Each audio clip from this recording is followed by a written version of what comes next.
Good afternoon. Welcome back to the B&H virtual event space. You are tuned in to the Backyard Birder, and I'm doing everything in my power not to do my really, really, really bad bird sound effects. Mahesh knows what I'm talking about. Mahesh Thapa, Sony Alpha Ambassador, joining us. A huge thank you to Sony for hosting. Mahesh, what's going on, man? Oh, nothing much. Just trying to see how much weight I've gained since Thanksgiving holiday. Yeah, I we only had enjoyed one the. plate this year. One Oh plate. man, the That was problem it. is we went on a vacation for like a week with our family friends, and every night it was a different international cuisine, like sushi night, Hawaii night, Indian night. So yeah, needless to say, I got to go on some kind of diet. Oh, come on. That's worth it. Any weight you gain, that's worth it. Oh yeah, and I can't even go on it now. I got to go on it after You gotta wait. Christmas, New Year's, Yeah, so you might as it's well like just pack it on and enjoy I it. know, Enjoy the next right? month and then worry about it Exactly. later. Well, look, I know we got a lot to get into. As always, huge thank you to you for coming on. We always love having the wonderful, bright presence that you bring to the program. And I'm going to see you in a bit for some Q&A. Perfect. Thanks, Jared. Um, well, you know, this is something that I have been doing for a while now, but I still consider myself relatively in the amateur to the advanced amateur category. I do a lot of outdoor bird photography. I go on trips. I do workshops about with these birds outdoors. We make special trips, but sometimes I just like to stay home, look out the window, and capture some birds in my backyard. And I have learned a few things over the years that I hope will be helpful for you. And it's going to seem like, oh, why didn't I think of that before? A lot of it's just logical. A lot of it's just, it makes sense. But I think it needs to be said, it needs to be organized. So next time you want to do a little backyard bird photography, you will be ready. So let me share my screen real quick. And here we go. Hopefully everything's looking fine. Uh, again, my name is Mahesh Thapa. I am a Sony Alpha ambassador. And all the images you see here, the bird images and such, are taken with a Sony camera and Sony lens that I own personally. So I have extensive experience. And the recommendations I give is based solely on my experience. Your mileage may vary, really based on your budget and your interest and really how close you can get to your birds. This talk is basically intended for the beginner or the advanced beginner, if you will. So it's going to be separated into sort of four major categories. One, I'm going to talk about the two bodies that I use for my backyard bird photography. Three lenses that I use, depending on whether it's an APS-C system or a full frame system that I use and recommend, and a few camera settings. I'm not going to drill down to every little thing, but some general principles and guidelines to help you make the most out of your bird photography, whether using a Sony camera or not. Some of these concepts I think will carry over and is sort of brand agnostic, if you will. And finally, just a few practical tips about what to do under certain shooting conditions, your backyard, shooting through glass, things like that. Okay, let's start with camera bodies. So the first camera body that I'm going to talk about is the Sony a6700. In fact, I have it here with me.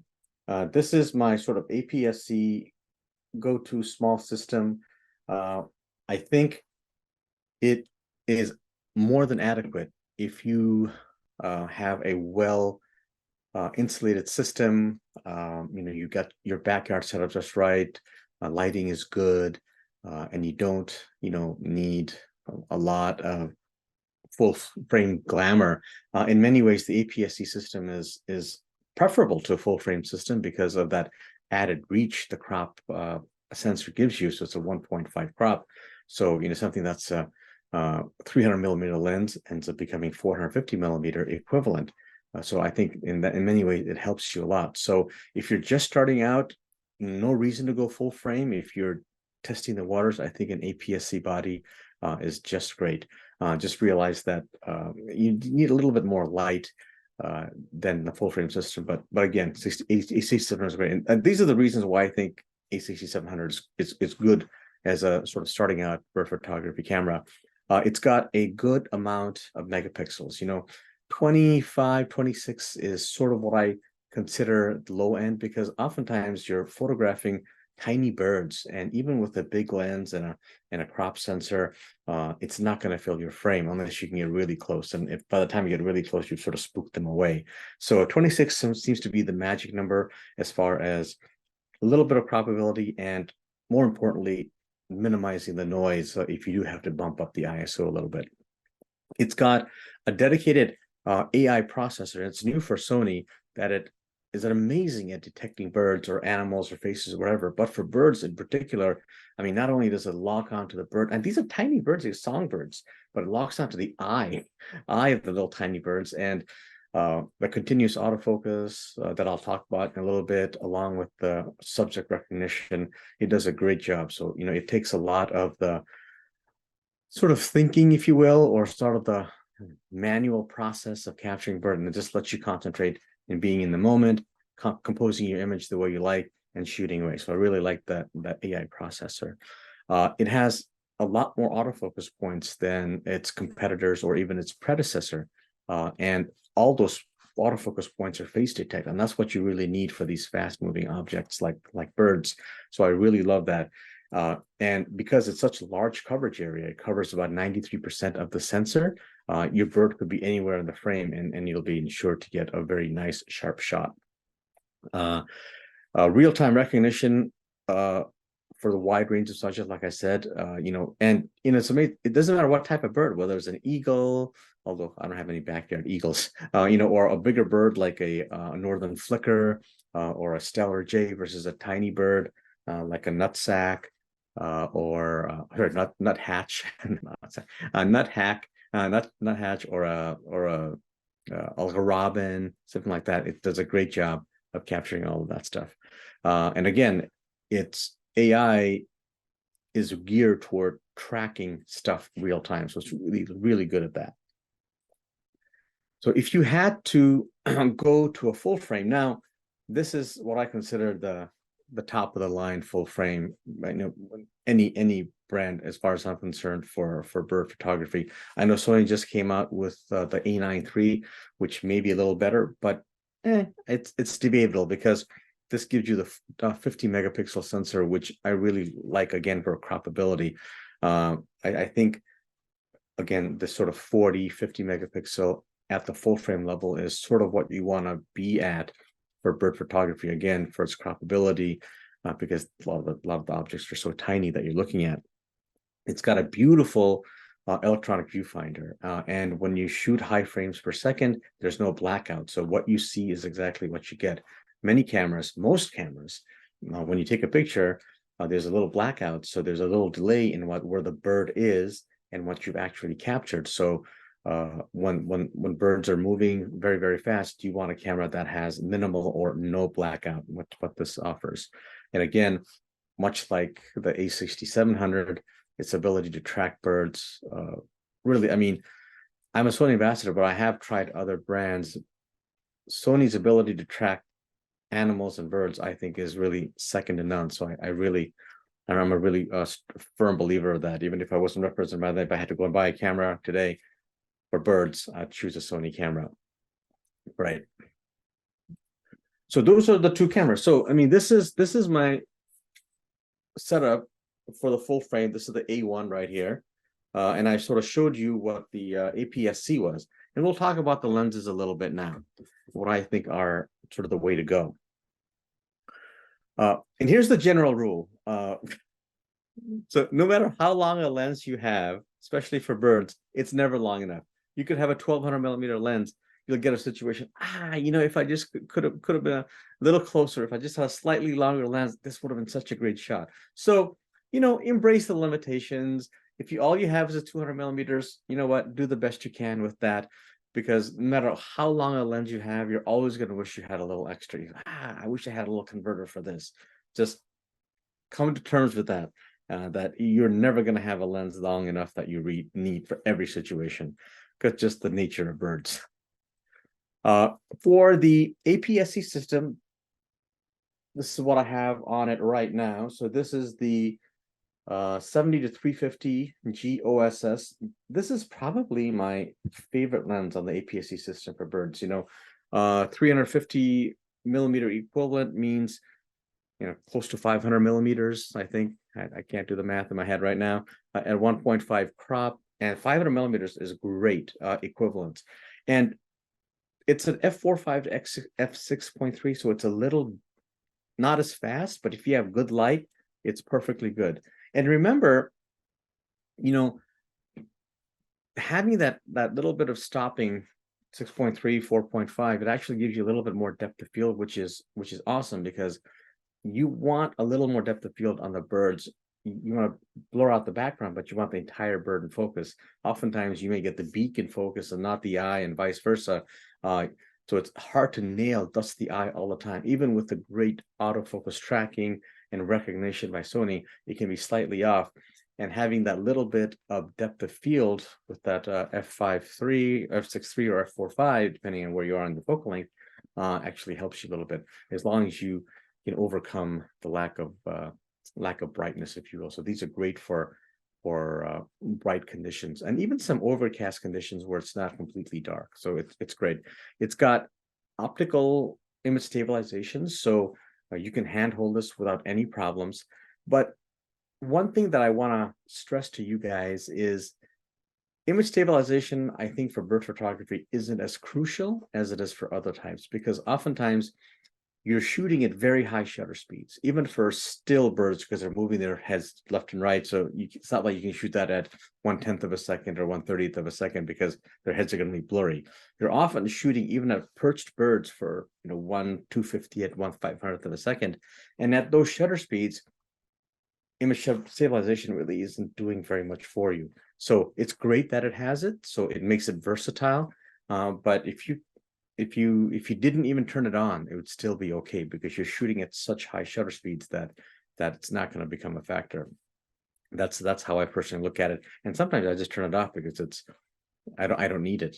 And again, it works with your body for the image stabilization if you need it, but more importantly, it also works with the body for better real-time tracking of eyes and bodies and faces and things like that.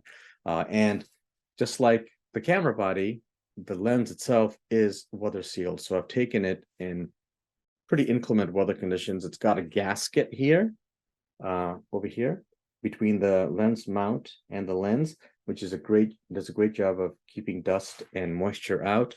It has a nice zoom range like this, so it doesn't get too big. And it actually even has a little, you can say, a little locking mechanism here, so you can lock it, and you could carry like this all day long, and it'll never fall down, which is a great boon, particularly if you're having it around your neck or around your shoulder. So the combination of the A6700 and this 70-350 G lens, I think, is the ideal setup for an APS-C backyard birding. Okay. Now moving on to full frame, there are two lenses that I typically use for backyard stuff. If I'm shooting, in a safari, if I'm going out, particularly for raptors and so forth, I have a 600 f4 G Master lens, but that's overkill. You don't need that for your backyard, obviously. One lens that I use is this one, the 100-400 f4.5 to 5.6. It's a G Master lens, so the quality is amazing. It's got great coating on it, so it resists flare a lot, particularly if you're shooting into bright light. There's no ghosting, anything like that. It's completely weather sealed, so it's robustly built. It's great for that. And that's that range, 100-400. 400, I think of that as the lower limit of sort of what you should have for any kind of bird photography, whether it's backyard or elsewhere, because it gives you just that amount of reach with a little background blur and a little separation. So this is a great lens. I used to use this more often, but the one that I've gone over to now, just because, again, that golden rule of needing more reach, is this 200-600 millimeter f5.6-6.3. It's a little slower. It's not a G Master lens, so it's the quote unquote the quality of the build is maybe not quite as robust as the 100-400, but it's still an amazing lens. and it gives me that 600 millimeter reach that I love sometimes. Couple that with a 50 millimeter sensor, yeah, I can really feel like I can get tight crops of these tiny birds. Again, it's dust and moisture resistant, perhaps not to the same amount as the 100-400, which is a G Master, but it still has never let me down. It's never failed. In fact, that's the lens that I'm showing you right now. Like, this is even great for if you want to do a little hiking. It's not a tiny system, but it's definitely not untowards. I have this camouflaged here in the lens coat. You can get that for any lens that I'm talking about. You can get that for the body too if you need it, but this is super easy to carry around and handhold. Again, it's got image stabilization, which you typically don't need, like I said, for the very high shutter speeds, but I love this. It's got a built-in tripod collar if you need it. I typically don't need it because I'm hand holding, so I sort of have it in this position. You could have it in the lower position if you like. You could have it in this position like this and help you stabilize the lens by holding it something like this, but oftentimes I like to have it up like this and have my hand up here. I feel like this supports it a little bit better. So, but anyway, it's not a small lens, but it's not a huge lens by any stretch of the imagination. I take this off, and this is sort of the front element. It's a pretty big front element, 95 millimeters, I think. I've got a polarizer on it, and I'll tell you why in a few minutes. Okay, so those are the lenses that I recommend. So a little bit about the camera settings, okay?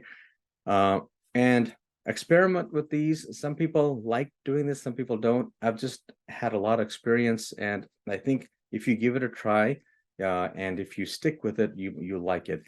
So one of the first things I tell people is to make sure you have the back button autofocus setting set.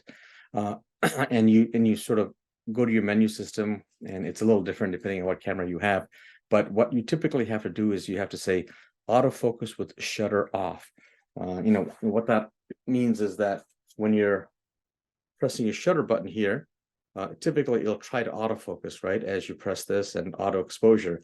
But I uncouple the autofocus on this and have it set to the back button autofocus here, okay? And that's because it allows me to hit this autofocus on button, which will do the autofocusing. And if the bird stops or stops perching, I can recompose my image knowing that the autofocus is still on the bird. If I didn't have that, if I recomposed and I pressed a shutter, it would try to focus again, perhaps not in the area that I want because the focus point has moved. And it allows me fine tuning as the bird is coming towards me or away from me or moving from branch to branch. This back button autofocus allows me to make fine tunes, little presses here and there, knowing that when I press the shutter, it's focused exactly where I need it to be based on the back button autofocus point that I've chosen. So give it a try. I think most birders really like the ability to do that. In fact, to the point where if a camera doesn't have this feature, they won't buy it, that they become that reliant on this one particular feature. So try that. Of course, this is a no-brainer. If you're going to shoot birds, make sure your subject detect is set to bird. And depending on which menu system camera that you have, it could be the newer menu system like the one on the left or the older one like the one on the right. So choose the bird setting. That's a no-brainer. And my recommendation is, if you can, and your memory allows it, and you have a high enough buffer, choose the highest frame rate possible, because oftentimes these small birds in your backyard are moving around so quickly, much more quickly than a raptor does.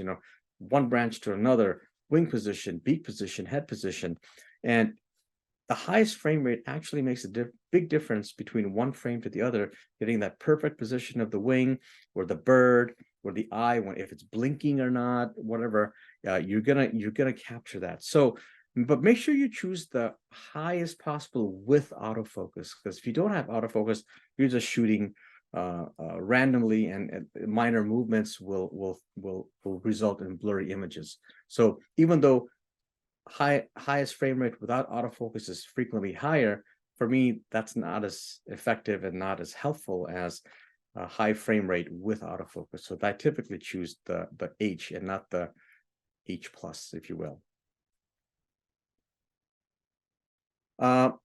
The tracking and autofocus and continuous and the Sony system is so good. And I think it's sort of been, that's what most people always talk about. Even every review you go to, you talk about that it's so good. I never, even for still images, use single point autofocus. I keep it on continuous autofocus and forget about it. And on tracking, which allows me to focus, recompose, whatever you want with the back button, and it's great. So I suggest that you put it on continuous autofocus mode. And some people like the middle spot focus mode, but I actually like the tracking. The tracking means that once it's found the autofocus, you can compose however you want while holding the autofocus down, and the autofocus point just moves anywhere along those multiple phase detect points, and you can take a shot whenever you want, knowing that you've gotten the best focus possible. And because the continuous autofocus and tracking ability of these Sony cameras are so great, you never have to think about it. So I recommend continuous autofocus and tracking, whether the medium or the small. And finally, what settings do I use for just the sort of the exposure settings? Some people love to shoot manual, and which is great. Some people shoot manual, they choose the aperture, they choose the shutter speed, and they choose the ISO. I don't want to do all that work. Because the exposure system in these cameras are so great, and most modern cameras are so great. I want to choose the shutter speed now, and I want to let the camera decide what the aperture should be and what the ISO should be. So I typically shoot around 1/500th of a second for perched birds, and that's because, well, it's why so high? Well, because often these birds are moving their heads, looking this way, that way, sticking their little tongues out if it's a hummingbird, and you want at least 1/500th of a second, so you capture that, you stop that motion right away. If they're flying, however, if they're going from branch to branch and you want to try to capture that motion, then I have it at least 1/2000. And oftentimes for the tiny birds, I have to go to 1/4000. And if your camera allows, 1/8000. But realize that when you choose such high shutter speeds, you want to have very bright conditions. You may need to bump up your ISO to a high value so the camera can keep up with that shutter speed, or use a lens that has a slightly wider maximum aperture. But all things being equal, if you keep it around 1/2000 to 1/4000 for moving birds, you should be able to get reasonably very sharp images. And speaking of ISO, because inherently there's more noise in a smaller sensor given the density, I keep the maximum ISO at or below 6400, and for full frame I can go all the way up to 12800. But just realize, I would rather have a noisy image than a blurry image. So if you have to go up a little higher on the ISO, that's okay. There's plenty of great software out there that'll take noise away while retaining a lot of the detail. So if you have to bump up the ISO so you can maintain that shutter speed, I would rather go that way. Again, noisy image is better than a blurry image in my estimation. Again, especially for Sony cameras, make sure your tracking is set to on, because it does such a great job of keeping your bird wherever it'll find it wherever it is on the frame, and you won't miss shots because your focus was in the middle, and then the bird was somewhere in the corner, and that try to focus in the middle and the bird was completely out of focus. So keep the tracking on, auto ISO, and personally I like shooting with shutter speed priority.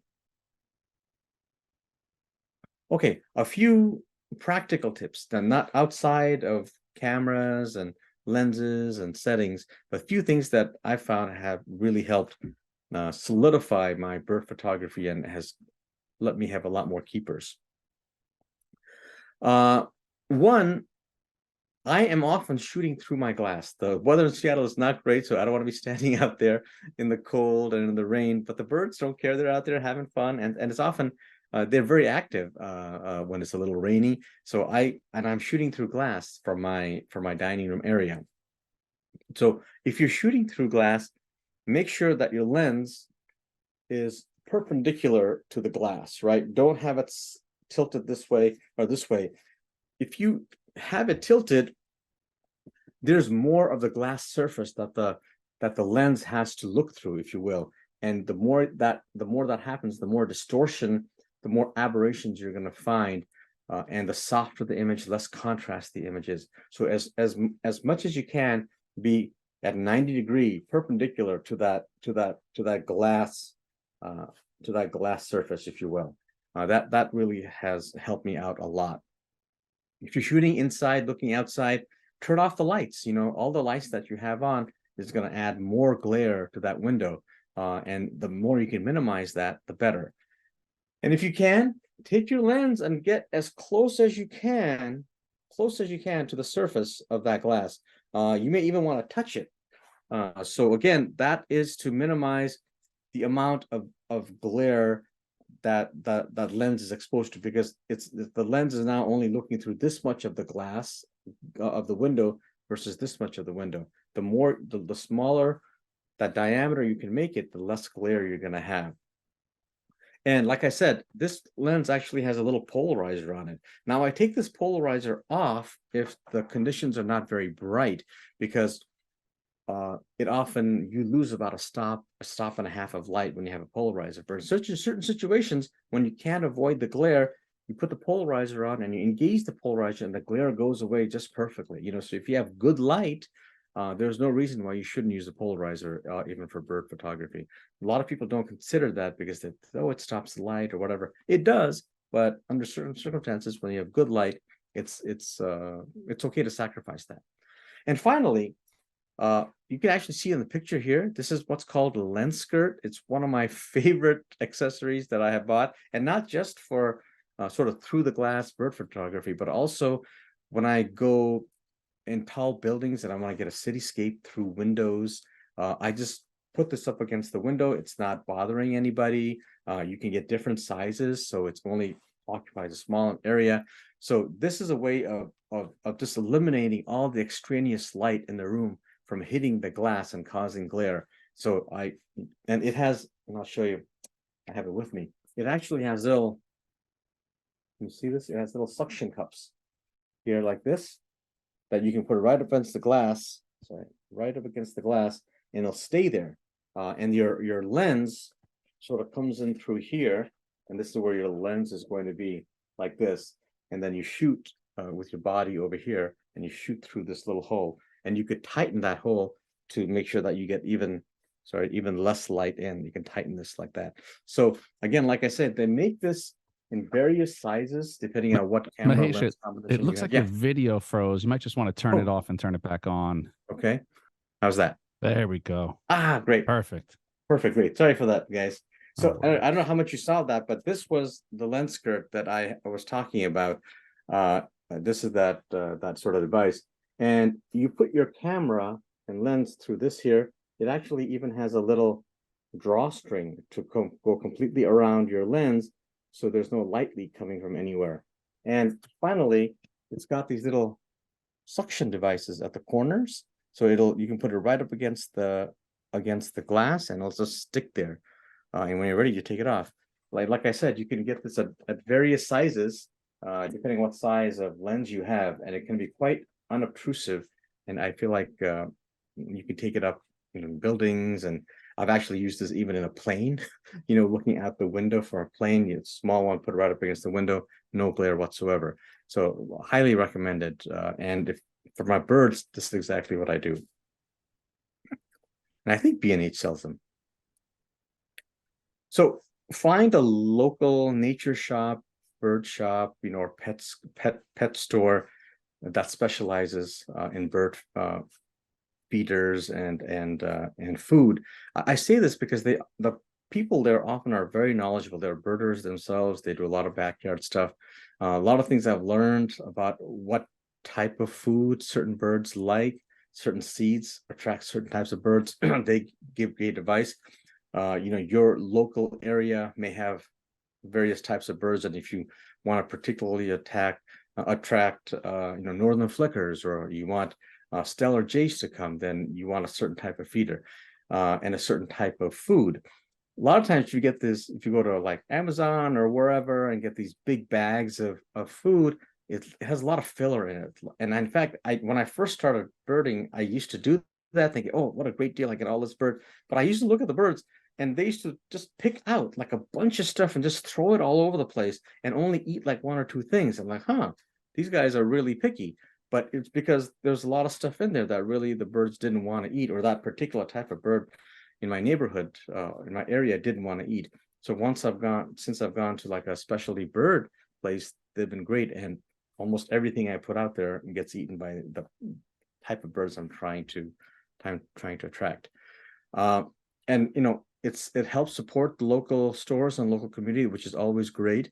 And even the bird feeders themselves, the quality of the feeders I think are better. Some of the ones that I've gotten online, they've it's broken down in a few days, rusted, things like that. So, and if you ever have questions or problems, you can always bring it back to the store. They're often very, very helpful. So for that kind of stuff, I think it really helps to shop locally. So a little setup help or advice for you guys. Consider adding a bird bath. These are really, you can get ones that are very elaborate and expensive, or you can get very cheap ones. I have one that's pretty inexpensive. It's sort of a plastic composite that allows me to put some sand in the bottom so it stays up put. So if the big wind is coming, it doesn't blow it over. It's great because the birds come in. You can get some playful images of them sort of swimming in the bath. They'll also attract as they eat the food. They can drink some of the water and go away. Just remember to keep it fresh. If you don't keep it fresh, then it's just a suppository for for a lot of stuff to grow, and the birds won't really like it either. So if you have a bird bath, try to keep it clean and try to change the water every so often. Try different type of feeders. There are certain feeders that are only accessible by the small birds. So if you're, or the other feeders that are flat feeders that a bigger bird can perch on the feeder itself and sort of eat the food. So decide on what type of birds you want to attract, and ask advice from the store about which particular type of feeder itself is good for that type of bird.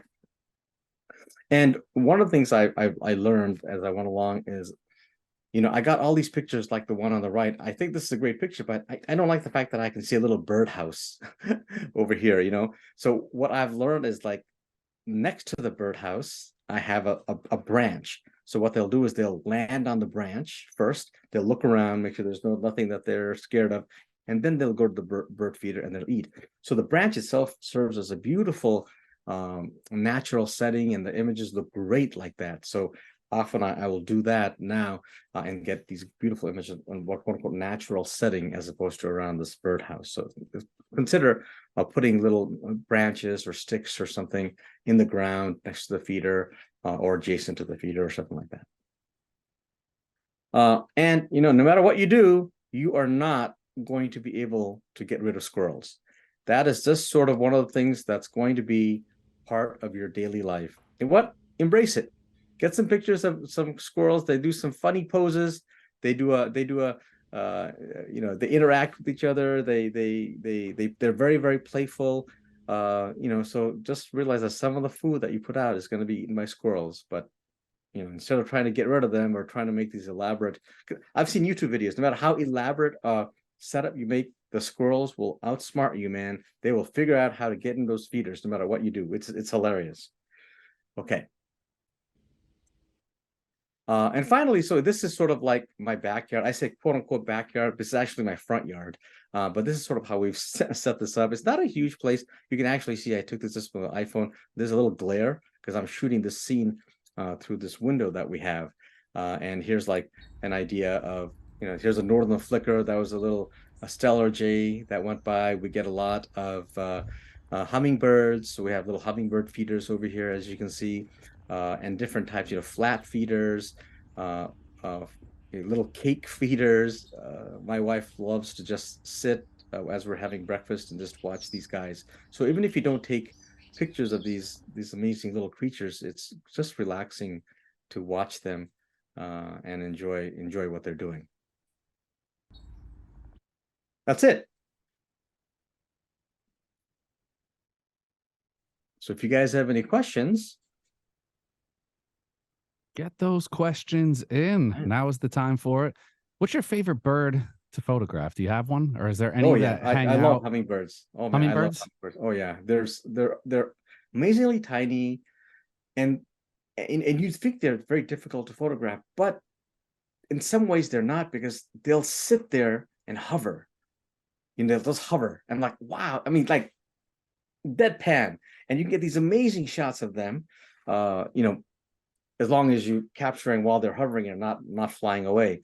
And they've got these iridescent tones, and and when you look at them close up, it's almost like that's like a prehistoric. They're almost like they have scales, you know, and and some intermixed with feathers, and they love going to these colorful flowers. So you know, you get these bright flowers and they're attracted to them, so you get these great backgrounds. It's not just a bird with a wing spread out. You got these beautiful backgrounds of the flowers too. So I really love hummingbirds.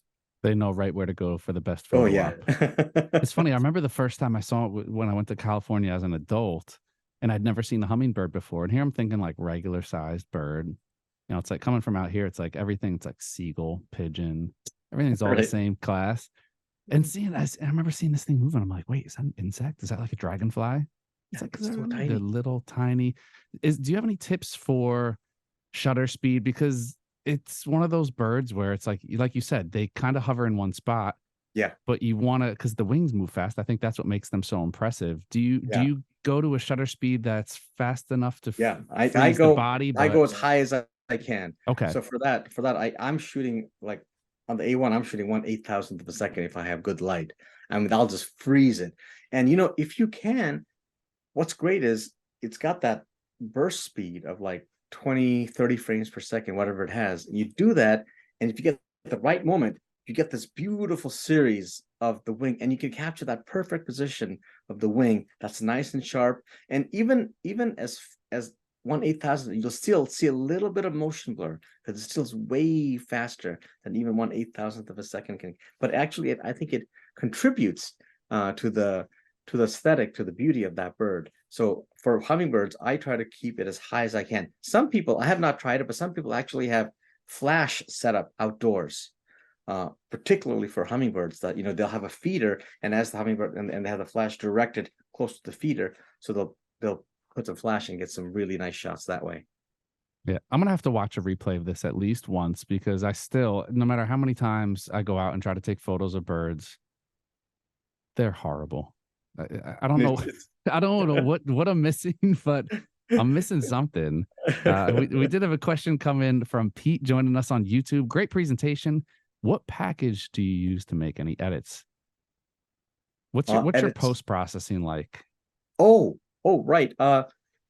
So I shoot everything in RAW, which means lots of memory cards, unfortunately, To hit especially those 30 frames shooting a at second. with, yeah, at 30 frames per second. I just, you know, and so the biggest problem for me is just culling the images. You know, you'll have this, and you know, I struggle with that so much. I'll have a bird with like this and like this. Oh, which one is better? I'm like, oh, is this better? Is that better? At some point, you just gotta say, okay, pick one and move on, and delete the delete the 30 others. So just culling it is going to be a big problem if you shoot high frames per second. And I mainly use Lightroom for this minor edits, you know, color, whatever. But if I've been shooting at very high ISO, because you know, I'm maybe using a lens that's a little slower, or it's particularly dark out, I like Neat Image. Neat Image is a great software that I find does a wonderful job, particularly with Sony files, to get rid of the noise yet still maintain some of the detail. So that's why I say I'd rather have a noisy image than a blurry image, because blurry image I can't do anything about, but a noisy image I can. And sometimes even with 50 megapixels on a 600 millimeter lens, the bird is just far enough away, and I've just cropped just enough that I still don't like the size of it. And I sometimes use gigapixel AI to enlarge. And in fact, it's got this Mm. great algorithm for animals and birds that it does. I think it does a wonderful job. So yeah, so that's typically if I need to, I use neat image for noise control, and I use gigapixel AI to upres the image a little bit. I'm But glad you mainly, mentioned that because I was yeah, going to ask you about upsampling because that's one of the things that I always find is unless you're going out there with like a 600 millimeter lens, I yeah. feel like I've gone out with like 100 to 400 on a crop body, so you're getting close to that. But I still, it's like unless the bird's right there, I find myself cropping in, cropping in, cropping in Yeah. without Well, having the golden rule, megapixels like no with the matter way. I could have a 1200 millimeter lens. I'll come to such, damn it, this lens just isn't long enough. Yeah, I know. It's like that's the one thing where it's like, I give people advice all the time, and when it comes to like birding stuff, I'm just like, okay, there's a crossroads. It's like you either got to spend money, you got to get reach. You Yeah. can't just be like, oh, whatever setup you have, and then no, it doesn't Oh work. yeah, You no, have to. so true. People, I hate it. Oh, it's the photographer. It's, you use the camera. I mean, that for animals and birds, that just doesn't fly. You have to. At a certain point, you need, if you Yeah, know you're gonna capture, in Seattle in the wintertime, an owl that's, very far away. You don't need that 600 millimeter f4 lens, you know, with a 1.4 extender on that. Even then, it won't be enough. yeah. At what point do you have to go tripod? I know you talked about some stabilizing techniques and stuff. Yeah. At what point does it just get too much to handhold as far as from a focal distance perspective? So from a focal distance perspective, and if I'm shooting birds in flight, the shutter speed is never the issue as far as needing a tripod, because I'm always shooting like at 1/2000, 1/4000th of a second, right? What happens is you just get tired from hand holding this big device for such a long period of time. And at which point I have a dedicated tripod and a gimbal. The gimbal allows me to just mount it, and it'll let me move things so much easier with a touch of a little movement of a hand or whatever. But that also means I'm less mobile, right? So like basically Yeah. when I have a gimbal, I'm saying, okay, I'm gonna drive there. I can maybe walk at most a mile with this big setup, right? But if whatever I am, I'm gonna set up a tripod and wait for something to come by, Hmm. Yeah, it right? sounds like too much work for me. It is a I'm lot of work, but it's fun. It's really I'm fun. the lazy photographer. I love when they just land on my fire escape right out the window, and Oh, it's would that like, be great? Yeah. and I just happen to have like like a 50 to 140, and can just Yeah, yeah, grab it right. right from the window. Well, that's what Mahesh, backyard is so great. You can sit in your back, you can sit in your yeah, comfort of your own, living room, whatever. It's like a big open door, or you can just step outside. In the summertime, we have a couple of chairs set up. Initially, I start out with a blind. Actually, I'd gotten a blind from B&H sells these great little tiny blinds, but then you realize after a while they just get used to you, and they could care less if you're around. And so just sit interesting. there, yeah, just sit there in my chair, I get a lot of funny looks from neighbors. I'm like, I'm not looking in your window. I swear, I'm trying to get these get these birds. I'm gonna have to put these to the test. I'm going up to my brother's in a couple weeks, and he has a bird feeder in a Oh, great. backyard. Yeah. So I would love to have a bird feeder here, but New York City, no, you can't put a bird feeder out on your fire escape without. Next thing you know, you don't get any birds. You get rats and Raccoons. yeah, nothing fun. Another question came in from Pete joining us on YouTube. Speaking Yeah. of teleconverters, do you prefer the 1.4 or the 2 times with the 200 to 600? One, I'd rather not use any on the 200, 600. I think from my personal experience, it degrades the image quality just enough to make it unusable for me. Even though I love the 1.4 on the 600 millimeter. It does a great job there. But on the 200, 600, it's just I think because the quality of the 200, 600 isn't at the same level as the quality of the 600 prime, that if you put another piece of glass like a 1.4 or 2x, it just degrades. I'd rather do a little crop and use Okay. gigapixel, a software like gigapixel, to up-res it a little bit than to rely on teleconverters. That's a great question. Do you ever use crop mode? Keeping in that same line of questioning No, there, because I because know. no, I don't, because the crop mode is just the camera doing what I would do on Okay, software. And then there's nothing magical about crop mode. It's just taking the images. Sony claims that it does have some software and algorithm because it takes the image and it kind of upreses it a little bit. mhm. But I've got a $3,000 machine with, a software that's dedicated Yeah. just for that purpose, which I think does a better job, frankly, than That's how I've always had it explained to me is would you rather use the processing power of a computer this big or yeah, processing power of a computer this big with software that is made with that explicit and right. purpose And of your doing that. ability to change parameters in the software to, Hmm. more detail here and have the ability to brush in some areas and not the other. So it takes more work. If I didn't want to do that, and if I want to just to be lazy, then I think crop work mode is great. But Hmm. I'd rather just use it and do it in software. Yeah, options. Yeah, Everybody, each their own flavor. I've right. experimented with it sometimes, and sometimes, if I'm just doing something to get up on social media Yeah, and I need something right for the time being, it works out great. And other times, you want to have options to play around with. That's why they make all this great software now. right. Mahesh, another great session, man. I'm looking forward to another year of wonderful content with you coming up. Yeah, I I think we have one more We got one more. in We have one December, more in the right? Yeah, pipeline. Yeah, yeah, we one of got the one pipeline. more. Yeah. I'm not pushing you out of 2023 yet.